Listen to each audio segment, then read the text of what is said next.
We stand proudly in defense of liberty, and we are committed to protecting innocent civilians from the threat of radical Islamic terrorism.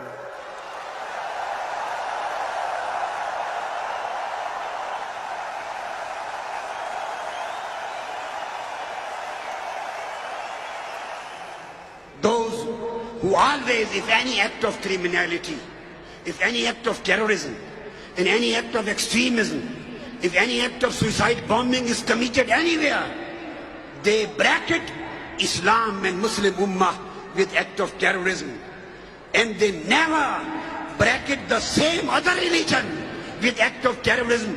If the same kind of brutality is committed in America, if the same act is committed in anywhere else, I want to give this message: brutality is brutality, terrorism is terrorism, and criminality is criminality, whether committed in the lands of Islam, or committed in UK, or committed in America, or committed in Israel, or committed in any country of the world. There is two kinds of terrorism: individual terrorism, committed by few groups, committed by few organizations. We disassociate ourselves from their criminal activities. We are not with any Al-Qaeda or Taliban. We are just with Mustafa and Quran. We are not with any Al-Qaeda. We are not with Taliban. We are just with Sirah of Mustafa, and we are just with Al-Quran. But on the other side, there are some states also committing acts of terrorism. We condemn individual terrorism also, and we condemn the state terrorism also. Any state in this world has no right to go forward and kill innocent and non-combatant human beings. So, message of this conference is that the terrorism committed by organization is an act of criminality, crime, and terrorism committed by the states and killing the innocent people, maybe in the name of war of terror, this is also an act of crime. We condemn this act and we condemn that act too. Islam is just about peace. Islam is just about tolerance. Islam is just about openness. Islam is just about love. Islam is just about accommodation. Islam is just about mutual trust. Islam is just about mutual respect. Islam is just about a dialogue, culture of dialogue. Ud'u ila sabili rabbika bil hikmah.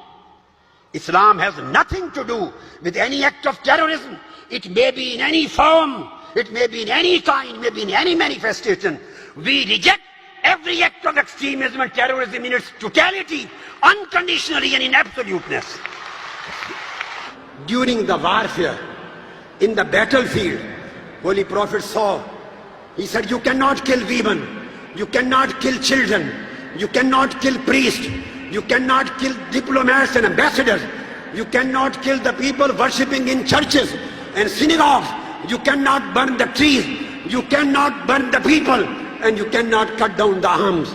So during the warfare, during war, Islam gives a message of peace. Islam does not allow the killing of non-combatants. Islam does not allow the killing of civilians. Does not allow the killing of innocent people. If Islam does not permit you killing of women and children and non-combatant civilians, even in the battlefield and warfare, how does Islam permit you to commit suicide bombings or to commit terrorist acts? So we want to make it clear, Islam has no responsibility. If anybody is committing suicide attacks, he is a criminal. He is not representative of Islam.